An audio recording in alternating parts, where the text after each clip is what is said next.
ಚಿತ್ರದುರ್ಗ ಜಿಲ್ಲೆಯ ನಾಯಕನಹಟ್ಟಿ, ತುರೂರು ತಾಲೂಕು ಹೋಬಳಿಯ ಸೇರಿದಂತೆ ಚಳ್ಳಕೆರೆ ತಾಲೂಕಿನಾದ್ಯಂತ ಶೇಂಗಾ ಬೆಳೆಗೆ ಸುರುಳಿ ಪೂಚಿ, ಕತ್ತು ಕೊಳೆಯುವಂತಹ ರೋಗಗಳು ಕಾಣಿಸಿಕೊಂಡು ಉತ್ತಮವಾದ ಬೆಳೆ ನಿರೀಕ್ಷೆಯಿಲ್ಲದ ರೈತರನ್ನ ಚಿಂತೆಗೀಡು ಮಾಡಿದೆ. ಬಡವರ ಬಾದಾಮಿ ಎಂದೇ ಖ್ಯಾತಿಗೊಳಿಸಿರುವ ಶೇಂಗಾ ಬಯಲುಸೀಮೆಯ ರೈತರ ಪ್ರಮುಖ ವಾಣಿಜ್ಯ ಬೆಳೆಯಾಗಿದೆ.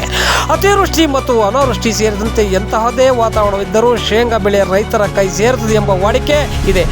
ಆದರೆ ಇತ್ತೀಚಿನ ದಿನಗಳಲ್ಲಿ ಪದೇ ಪದೇ ವಾತಾವರಣದಲ್ಲಿ ಬದಲಾವಣೆ ಮತ್ತು ಸಾಂಪ್ರದಾಯಿಕ ಬೇಸಾಯ ಪದ್ಧತಿಯಿಂದ ರೋಗಗಳು ನಿಯಂತ್ರಣವಾಗದೆ ಶೇಂಗಾ ಬೆಳೆ ಹಲವು ರೋಗಗಳಿಗೆ ತುತ್ತಾಗಿ ರೈತರ ನಂಬಿಕೆಯನ್ನು ಹುಸಿಗೊಳಿಸುತ್ತಿದೆ.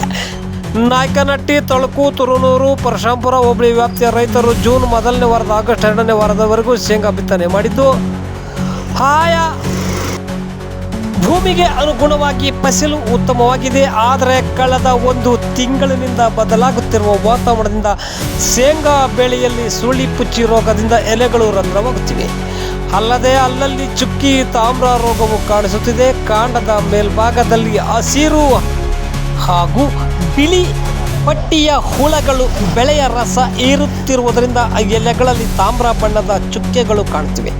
ಇದರಿಂದ ಶೇಂಗಾ ಬೆಳೆಯ ಇಳುವರಿಯಲ್ಲಿ ಕುಂಠಿತವಾಗುವ ಸಂಭವ ಹೆಚ್ಚಿದೆ.